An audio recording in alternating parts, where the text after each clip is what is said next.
Have no fear, another version of the power rankings are out, and the team that has won 10 in a row is tops in the power ranking. I want to start right now saying, how the hell can this be? How can a team that only won 10 in a row? I kid. You know, the power rankings are just to get you talking, right? This was one of the strokes of genius by the Ontario Hockey League this season, in my opinion. My name's Mike Farwell. That guy over there is Dan Mahar, and this is the final episode of the OHL podcast this month. I can't believe, Dansky, we're almost into December. Holy Hannah. Yeah, it goes quickly, especially with all the games we're seeing lately. And yeah, I told you not to worry about Saginaw, right? Yeah, that's right. No, nothing at all. Everything was going to be fine. We did have one of our listeners email. I think it was Elam a while back, wondering if it was time yet to push the panic button. And a good thing they didn't push it in either way by making a trade rashly, or perhaps by, parting ways with a coach, with which 5 teams have done already this season. We'll get to that in a moment, but we'll start on something that you kind of alluded to many weeks back, Dan, and you put it in the context of there aren't really any dogs in the league this year. No disrespect to the Brantford Bulldogs and the Niagara Ice Dogs or Wolves, if you're into that sort of thing, but that there wasn't really an easy mark. Teams were really competitive. Now, granted, this was pretty early in the season, but I think your point, generally speaking, still stands. I may be inclined to submit to you today on this podcast that we have achieved a level of parity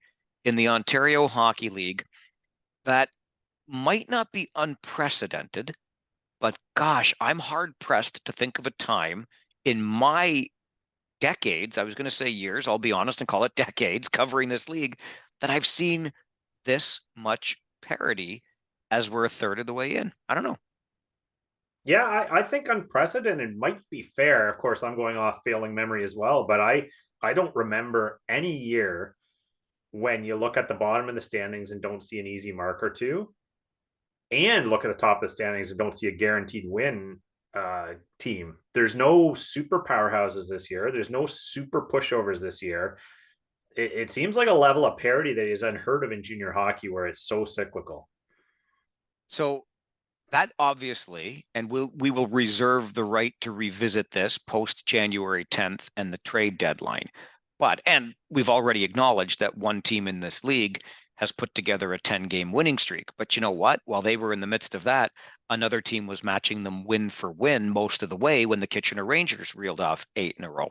And when we think of the sort of dynastic teams in this league, the big gun, if you will, everybody thinks of the London Knights, but I think London is the perfect example this week to talk about parity, because they go up to Sudbury and get walloped 9-2. It's not so much the lopsided score, it's that the London Knights allowed 9 goals. Like, you just, from a team that kind of has a defense first philosophy. So that what occurs to me when that happens is, wow, the London Knights are capable of surrendering 9 in a game. On the other hand, there's another team, the Sudbury Wolves, capable of putting up 9 against the Knights. And then, of course, one night later, what happens? The London Knights go into Barrie and they hang a 9 spot on the Colts in a 9-3 win. So if that doesn't tell the story in a nutshell, I don't know what does. Maybe you want to throw in the Windsor Spitfires, who had the league's worst record when they go into Peterborough to play the number 1 team in the East, a team whose tires we were pumping on this podcast last week. And ho hum, the Spits just go in there and win. And then they take 2 of 3 on that Eastern swing through Peterborough, Kingston, and Ottawa. The only team they lost to was Kingston. So maybe there is something to there being an unprecedented level of parity in the league this year. Yeah, I think so. And on that point about scores, I mean, that just highlights how enigmatic junior hockey players and teams are. You never know what you're getting from one day to the next. And we know how the schedule factors in with back to backs and day games after night games. And you name any number of excuses teams have. But when you see scores get run up like that, does it mean Sudbury's 7 goals better than London? Obviously not. But on that given day, things get out of hand, the wheels fall off. We saw the Kitchen Rangers roll up 10 or 11 goals on some pretty decent teams in the last week. it happens. They flip the page and go, but it makes it extremely hard to predict what's going on here. And you referenced, to me, the best example this past week was the one you just mentioned with Windsor. All kinds of turmoil, coaching change, players moved out in trades, go on a grueling Eastern Road swing that you're lucky to get one win, and if you are, you're probably looking at Kingston for it. What do? They rattle off wins in Peterborough and Ottawa. It's enigmatic. I'm glad I'm not a gambler. So I've been giving this some thought since you and I first started texting about it as an idea. And look, let's be clear. I think that governors in this league love to see the parity. I think the league itself loves to see the parity. I would guess that fans love to see the parity. And by all means, let us know, OHL podcast at Rogers.com. Tell us if you're seeing parity in the league this year and you like it. And of course, those three groups would, because I guess it gives you the sense that no matter what night you've bought a ticket for, you have a at least decent chance of seeing your team win. I count myself as a fan of this game first before somebody who works in it. And so I'm not going to try to claim I'm speaking for all media here, and certainly not all fans, if I do believe that most fans would like this. But I'm not sure I love it, Dan. I'm really not sure, because I like the pursuit of excellence, and I like what teams that achieve excellence show us is possible. So again, if we were to use the London Knights as that green and gold standard, you know what you can achieve. Let's hope it's all being achieved within the rules of the game and everybody's doing things above board, this, that, and the other thing. But if you are, well, then everybody should want to be that good. So I get the arguments in favor of parity and support of it, but I'm like, I don't know. I want to see a team out there whose mission it is, and the belief that it is, that they're going to win every single time they take the ice. And then when they don't, it's a surprise. And when they do, you're like, now everybody has to go and reach that bar, as opposed to maybe the idea is what we've settled into is just a great big puddle of mediocrity. And damn it, I aim for mediocrity every day, but everybody else can do so much better. Yeah, I don't necessarily see it totally that way, because I get the point about having the intrigue of a powerhouse team that's achieved excellence and a role model for the rest of the league, and that black cloud hanging over the league that everyone's got to deal with. I actually like parity in the OHL because it's not forced parity, really. It's not false parity. It's teams actually accomplishing something, and I don't know that there's a lot to be said for a team that rolls through the league year over year, but feeds on 200 and 300 teams half the year in weak divisions, and then doesn't really set them up for the playoffs if they come out of the weak division and then face real competition. I like that. I think for 20 markets in the OHL, it's a great thing if any one of them knows they could win on any given night against any given team. And I don't necessarily think that means that there's no excellent teams, that it's a puddle of mediocrity. I mean, when you look at these standings, there's some really high end teams, and if you want to win, you've got to go earn it. And we saw that this week with a couple teams. We saw, Owen Sound got a little hot. They came into Kitchener on Friday and rattled off a win there. We've seen some of these teams overcome giants. We just talked about Windsor. The fact that any market can do that is good for attendance. It's good for fan bases. It's good for the league in general, because more kids coming into the league you're trying to recruit to this league, you're happy to report to any one of 20 markets. That's a much better scenario than if they say, well, these 10 we're not going to. So I take the silver lining side of that parity issue, Mike, but I still think there's excellence in this league. It's just excellence going to have to earn it a little more night to night.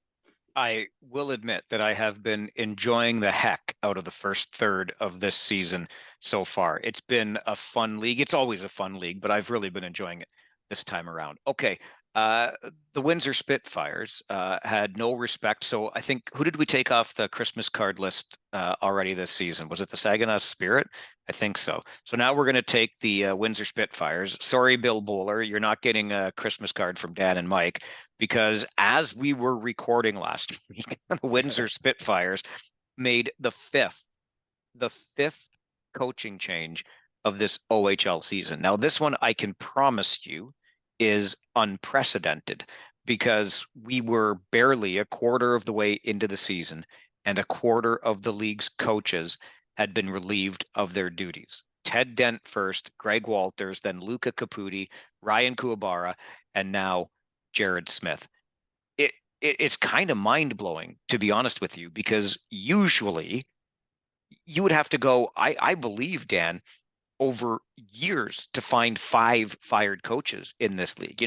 Maybe one in 2018, two in 2019, something like that. But wow, 5 one season and barely a quarter of the way into the season. But the 5th one happened while we were recording last week. So now we can at least discuss a little further this real oddity in the league this year. So you want to be a coach, do you, Mike? You want to get your resume dusted off and Listen, good job security?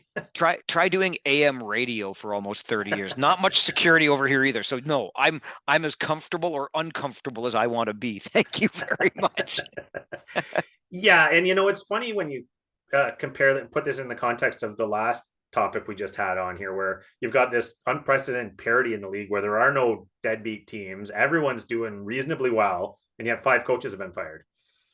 You can maybe find cause or reason to fire 1 or 2 by this point in any given season for whatever reason.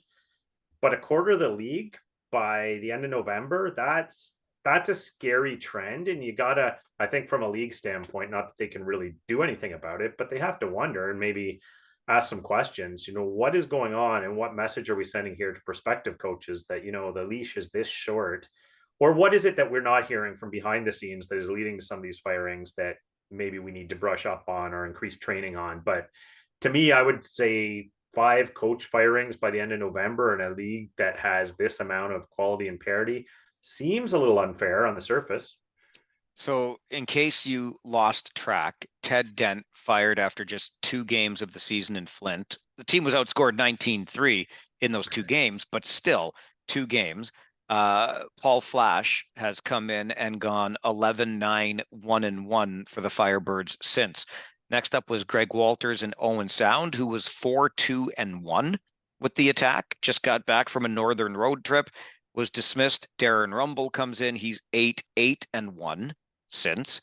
Luca Caputi let go in Kingston with a 4-7 record, replaced by Troy Mann, who's had almost the mirror opposite. 7-5 is Mann as the head man in Kingston.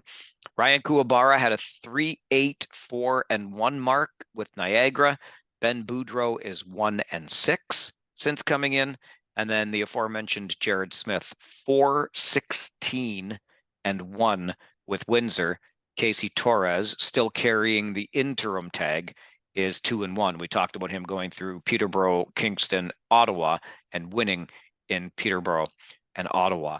I think a few things here. Let me share some of the things that I've heard since this happened from former coaches in this league. I'll leave their names out of it, but they've both been fired before.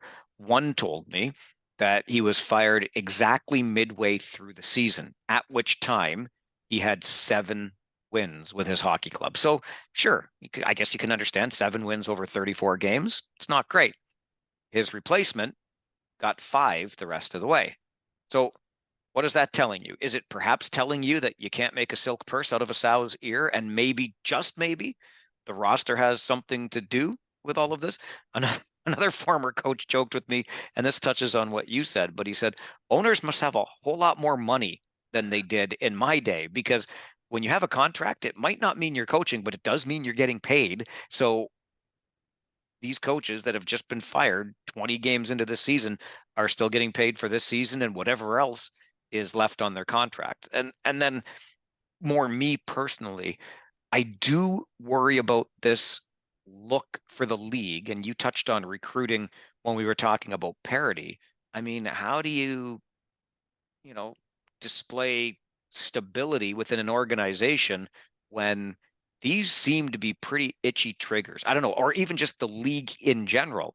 I don't mean to invoke the OHL or CHL versus NCAA battle, but if you're going to make a pick, you're going to go where a coach has been there a long time with a program, or you're going to come where 5 guys got fired in the first 20 games, 2 months of the season.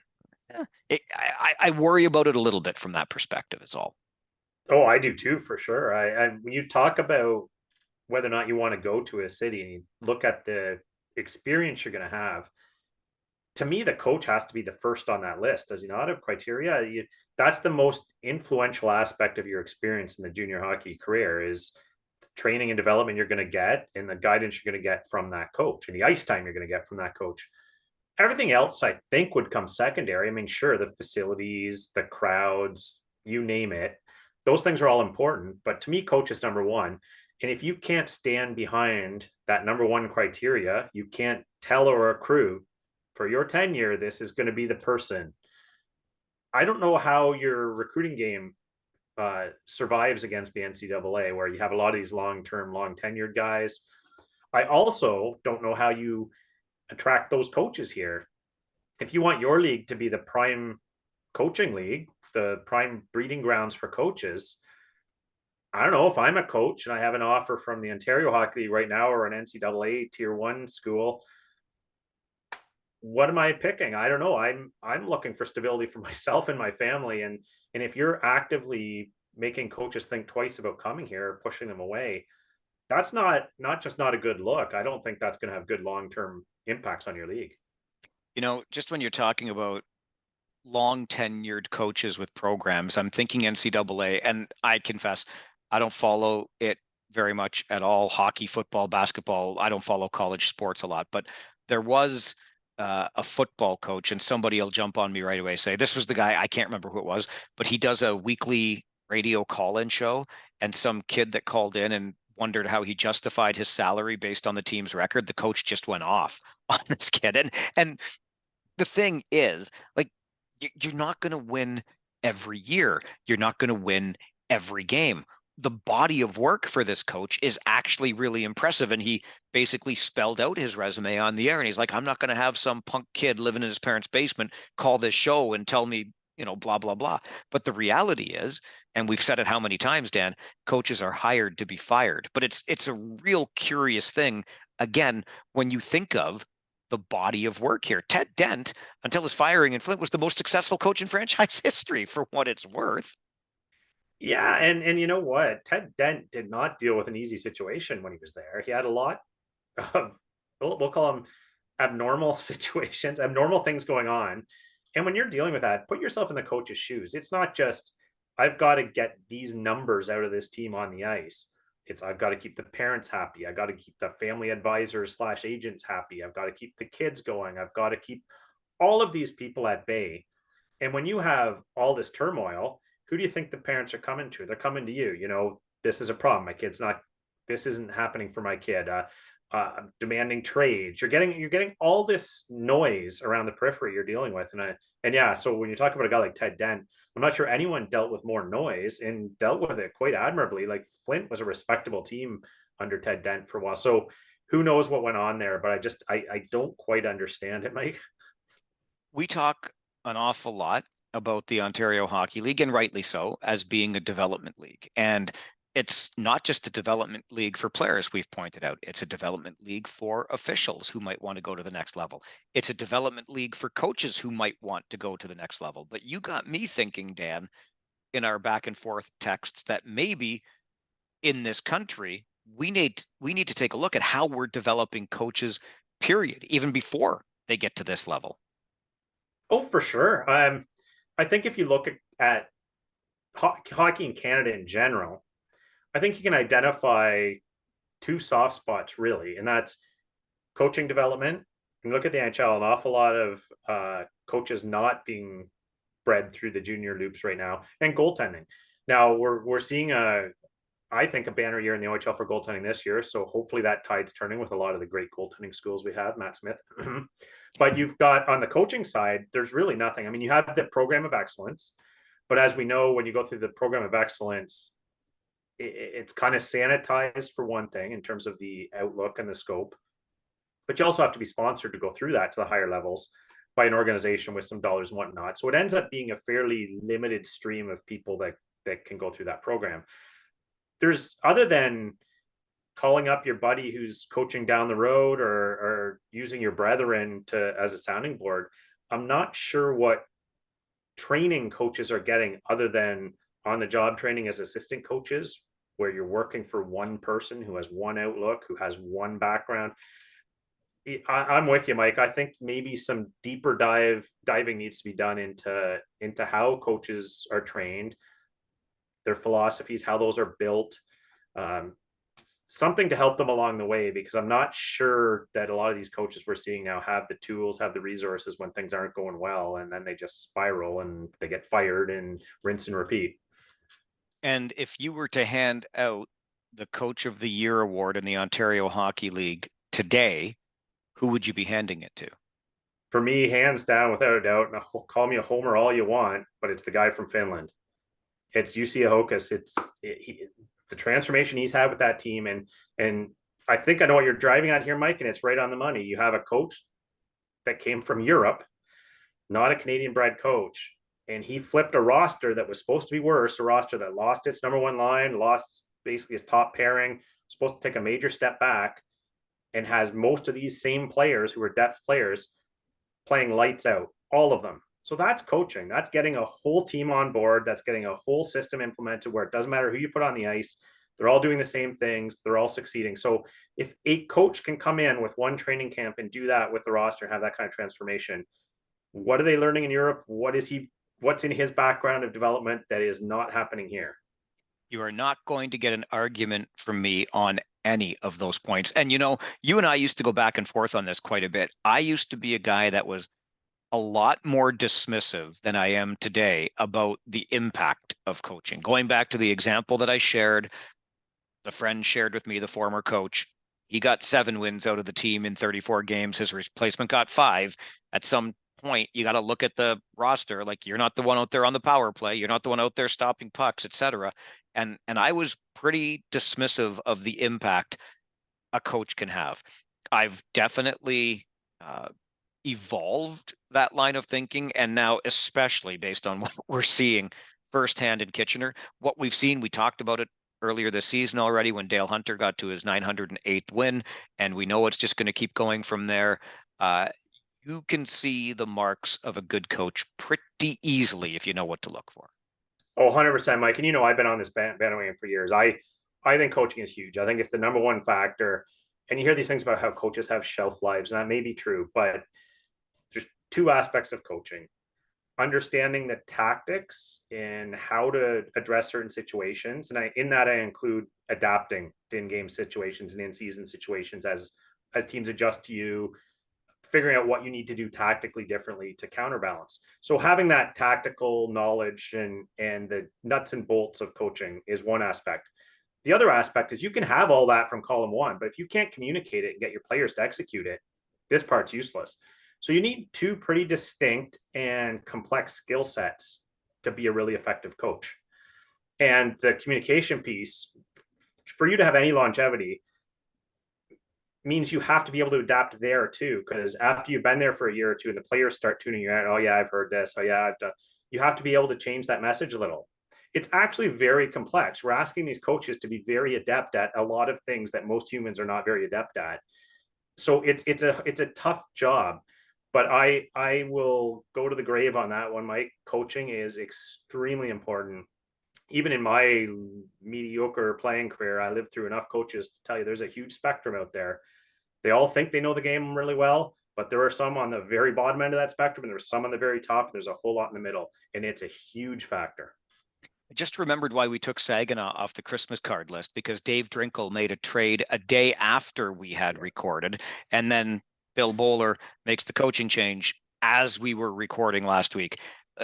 Only 18 stamps to buy. Whew, with my AM radio salary, it's going to be a good Christmas in the Farwell household. Okay, we still have to talk about the best player in the Ontario Hockey League as of this moment. Plus, speaking of good players, those World Junior invites have got to be going out pretty soon, don't they? One of our listeners from Kingston wants to celebrate the fourth line grinders and our prospects of the week. All of that still to come on this episode of the OHL podcast. Okay, Dan, I hold you personally responsible for this because you threw it over to me in a text message, and now I'm annoyed. I'm annoyed a little bit with you and mostly with me because I have I think I've lost sleep over this. I had a lot of time. I had a lot of bus time this weekend. I didn't sleep a wink because I've been racking my brain and racking my brain on the answer to this question. So I'm going to make you start because it was your idea, you dum dum. And if you want to weigh in, tell us how right or wrong we are, or give us your own suggestion. OHL podcast at Rogers.com. Dan Mahar, who is the best player in the Ontario Hockey League as of this moment? You know, everything you just said applies to me too. So I might as well beat my own head against the wall because this isn't such a hard question to answer. There are so many candidates, but Mike, again, I'm going to call this my Homer episode. I don't know how I can't go with Carson Rakoff so far. I just think obviously the points are there. The NHL shot danger from anywhere, added a lot of passing and defensive acumen to his game this year. I just see the opposing teams having all kinds of trouble dealing with him this year, and that's to me that's the mark of a player that's just a little bit ahead of the league right now. And I mean I probably bandied about 7 or 8 names here, Mike. But before I go through any of the other ones, I'll toss it over to you. But I kept coming back to I don't know how I can go against Rakoff right now. Well, this is one of the reasons this whole thing pissed me off so much because, again, I clearly would have a bias, but on the other hand, recognize that I have watched this guy for 25 games now, 60 minutes a night, 25 games in this season so far.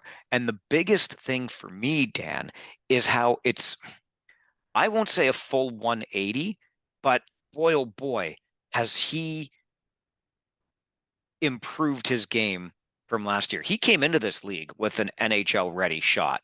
He's got the size that you'll like. He's got the skating, but he's just putting it all together. And the amount of time this guy spends inside his own blue line now, back checking effectively is quite frankly remarkable, especially based on the Carson Rakoff we saw the first 2 seasons where defense definitely wasn't a huge priority. So I don't think, quite frankly, there's any arguing this. But I'll remind you, if you would like to argue it, our email address is ohlpodcast at Rogers.com. For the pure sport of it, and because I'll let you be the homer, I'll remind you that I picked Colby Barlow to win the scoring title this year. Hey, Colby, get off the shelf and start scoring some goals, if you don't mind too much. And I decided to try my best to make a case for David Goyette. By the way, if you're a Seattle Kraken fan, Carson Rakoff is also a Seattle Kraken prospect, but Goyette already signed. He's led the Wolves in scoring in every one of his seasons. So Carson Rakoff can't boast that in Kitchener. There's an element of consistency there for Goyette, obviously. He's on the World Junior Hockey Team Canada radar for sure. He's already signed to his contract, so he's got another year on Rakoff. So you'd think, you're expecting these things from Goyette, but maybe a little bit more of a supporting cast for him in Sudbury too. He's always had this musty kid nearby, but that's the best I can do for a secondary choice here to try to make an argument that is not named Carson Rakoff. Yeah, and that's same with me, Mike. All my other options were kind of pale imitations, I guess, if you will. And not taking anything away from them, I bandied about names like Zane Prek. I named dark horse name for most important was Ryerson Leanders. I had on my list there, but then I looked at Jack Ivankovic comes in and does almost as well. So that's just a good team. There's a lot of candidates on Mississauga right now for what they're doing. So yeah, every time I thought about it, I could not come up with a salient argument for anyone to place above Carson Rakoff right now. I actually thought of Ivan Kovic even above Leanders just for the sport of it. And you talk about those candidates in Mississauga who absolutely would get some consideration. But I thought, oh, okay, you got to show me a little bit more. This is Rakoff's third season, etc. Nonetheless, we're going unanimously. It's a jury of two, mind you, but with Carson Rakoff as the best player in the Ontario Hockey League at this moment. OHL podcast at Rogers.com if you'd like to share your thoughts on that. Speaking of which, this one comes from Charlie in Kingston. Bless your heart, 32-year supporter of the Kingston Frontenacs. Attaboy, Charlie. Good afternoon, gentlemen. We always give praise to the top two lines. But how about those fourth line guys that don't see the ice, but still give everything they've got out there? Bang away, sometimes get a goal or an assist. I want to shine the light on former Frontenac and current Owen Sound attack, Jackson Stewart, returning from suspension and scoring his first OHL hat trick in a 5-point game versus Windsor. Hang on a second. I thought Jackson Stewart was like a hired thug or something. Didn't he get suspended for having a fight with another big guy? Yeah. Anyway, I could not be prouder, Charlie writes, of how this kid works. He's a polite young man, and when put in the situation, good things happen. Kind of like, and here's a throwback name for you, Charlie Saroux, a third and fourth line player from Kingston back in the day, traded to Sarnia. And what did he do in Sarnia? That's right, a 108-point season and a scoring championship. Anyways, Charlie finishes. I love the fourth line guys. Is there one recent fourth line guy that stands out to you? It can be for any reason and any team. Charlie, really appreciate the email. I'll say this about Saroux. Isn't that kind of the way we want to see it go, Dan? You come into this league, you start on the fourth line, you learn how it goes, you figure things out, and as time goes on, up the line, up you go, and next thing you know, you're leading the league in scoring. I think my bias coming back into play here, but Greg Morellis and Riley Damiani were tremendous examples of that, right? Came in, played the third line checking or fourth line roles, and then by the end of their OHL career, they were co-captains in Kitchener. Yeah, for sure. And that's kind of the natural progression you think about, Mike. Like I look at a current example, a guy like Anthony Romani in North Bay, who, you get a high-end guy, he's going to start lower down the lineup, learn the game a little behind the vets, then move up, and look at him this year, top 5 in scoring. So that's kind of the natural progression of those higher-end picks. When you look at the composition of fourth lines, though, in the OHL, oftentimes that's the model. 16, 17-year-olds playing a few minutes a night, move up the lineup, but they've got a lot of upside. Sometimes the most impactful fourth lines are the guys that know they weren't going to be top 6 scorers in this league, commit to a role, become great penalty killers, and just grind it out. So sometimes your most effective fourth lines are the ones that have veterans back there. Not as common, but they'll have 18 or 19-year-olds. And I might as well lean into the homerism this week, Mike, on the podcast, because one that jumps to my mind is Matt Grenier. You'll remember from his days in Kitchener as a veteran player, 19-year-old player in the league, leaned into the fourth line center role and just, could skate like the wind. You get that kind of effort, those kind of minutes out of a fourth line, you're going to be a contender, which they were in his tenure. So you've got different models for the fourth lines. I think the progression you just mentioned is probably the most common model, but they come in all shapes and sizes. And I do remember Saroux in the laid it on the line every night, and that's what you want from your fourth line. Grenier is a great throwback example, and I'm going to keep it not just close to home, but right here at home, because, Charlie asks about a recent fourth line story that stands out to you or player. And I mean, I hope the whole league knows about this by now. And I'm talking about Antonino Puli for the Kitchener Rangers, who had 4 career goals coming into this season. 4 career. Now, he had an injury shortened season a year ago where he scored none, but he's just coming off a 4-goal night to double his season output to 8. But again, a 4-goal night. And to make the story even better, this kid has a younger brother who is a cancer survivor, and he got the surprise of his life because he didn't know the team was doing this, and they made this t-shirt that says Pug Life. Yes, the pun intended. Pugliese, P-U-G, the first 3 letters of his last name, nicknamed Pug or Puggy.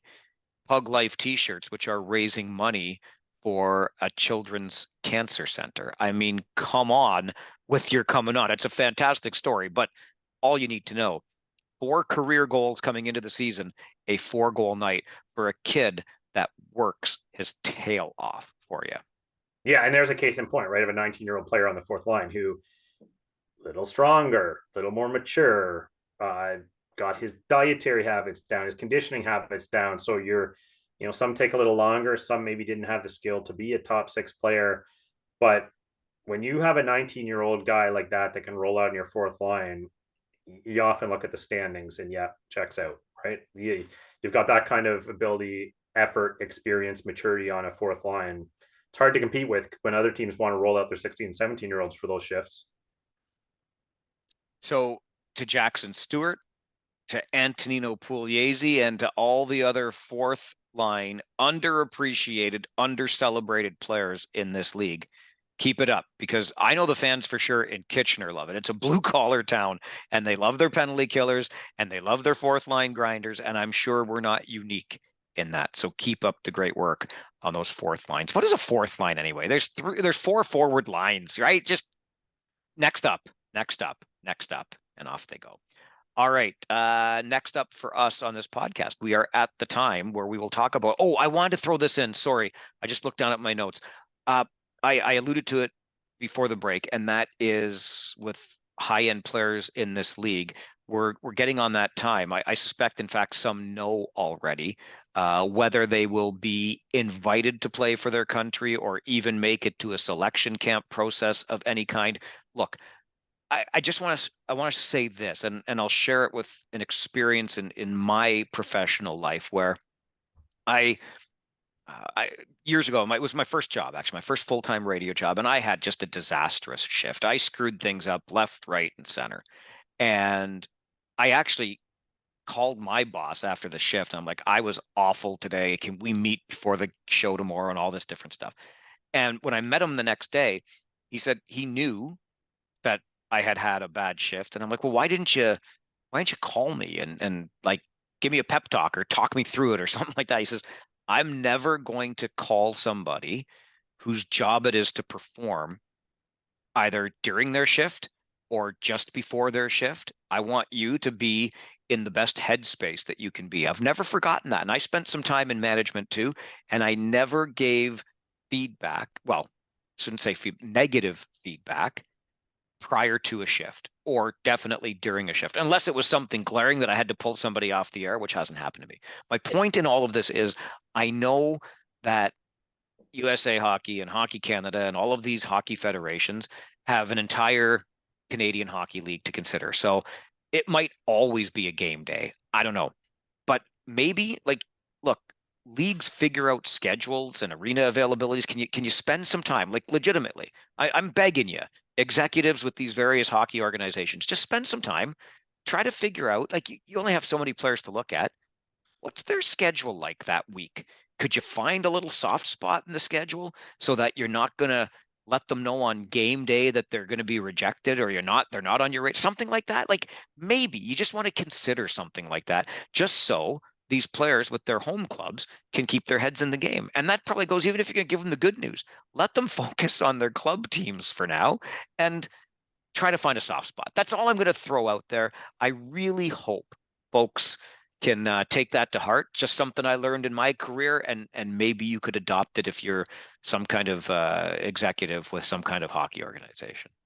Yeah, I couldn't agree more. Well, these are teenagers after all, and the psychology is fragile. And no matter how good these players are, and it reminded me of remember the cringeworthy cuts from Team Canada, Mike, that used to happen.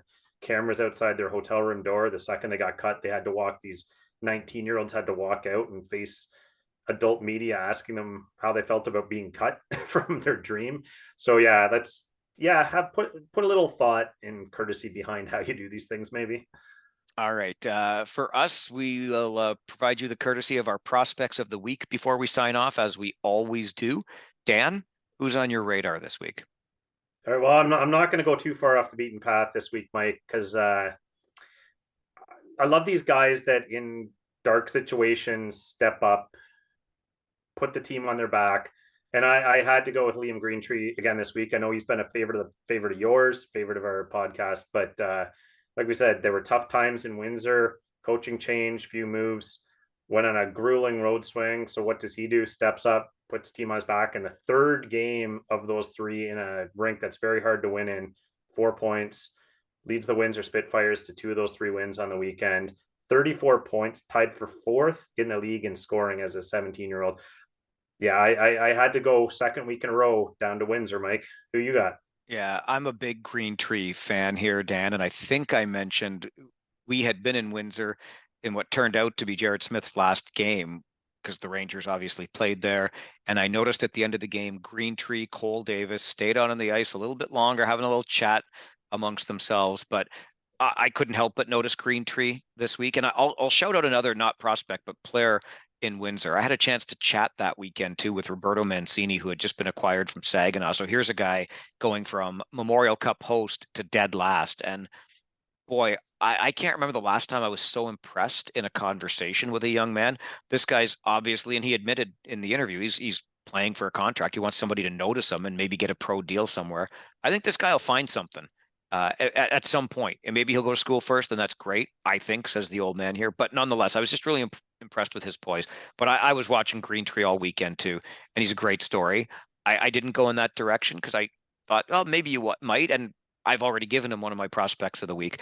I'm going to look up to the Bayshore, and for more than one reason here. So Carter George is my obvious selection here because the numbers just you can't ignore. 2 shutouts in his past 4 starts. Guy's got a save percentage of 955 and a goals against of 1.75. The loss to North Bay that snapped their winning streak notwithstanding, Carter George has been basically everything. And the secondary part of that is, having watched Owen Sound this past weekend, Corbin Votary put on a hell of a show as well. And I think we sometimes underappreciate how well one player or one goalie is playing and how that can elevate others in that position or others on the team. And dare I say that Corbin Votary saw what Carter George was doing as this team got on its run and thought, well, I better hold up my end of the bargain too. And damn it, did he ever. So Carter George gets my nod for the prospect of the week. Yeah, great call there, Mike. And we just referenced the World Juniors. Carter George might not get that phone call this year, but he's going to get a phone call from Team Canada before he's done with junior. There's no question about that. Okay, as we leave you, looking ahead to the feature interview on Friday, I can't believe how lucky I've been with this, because we're going to go back to that 1990 Memorial Cup champion Oshawa Generals team. The interesting thing about this particular guest is he was a rookie on that team, so he didn't get to play in the playoffs. They were obviously deep, but he was there. I talked to a couple of his former teammates ahead of time, and they said this is one of the guys that you just loved having on your team.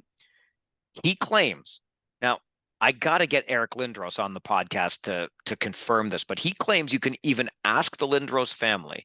And our guest on Friday says he made Eric Lindros the player that he was. I'll leave that for you to determine. I will try to confirm it myself with Eric Lindros, but this is a big man. A big man, doesn't have the same hands as Eric Lindros, but did put up more than 260 penalty minutes in a pro season thereafter, got inducted into the Sports Hall of Fame in that season where he played most of his pro in the East Coast League. And there's just so much more. He's got a really interesting, little bit traumatic past that he owns up to, and he tells a whale of a story. So the big man that didn't get to play because he was a rookie, but then became a force with the Oshawa Generals and many years in pro, will join us for our feature interview on Friday. Outstanding. Looking forward to that one again. I don't know if you can top last week, but we'll give it a shot. Yeah. Oh my gosh. We had a lot of really good time with Don Edwards and some great stories, but yeah, this next guy up, if you like hearing stories, from in the trenches, this guy's got them for you. That guy over there is Dan Mahar. You'll find him on Twitter at Dan Mahar. I'm Mike Farwell at Farwell_OHL. Send us an email anytime, ohlpodcast@rogers.com. Give us a like, subscribe, leave a review, tell a friend about the OHL podcast. Your next episode is coming out on Friday.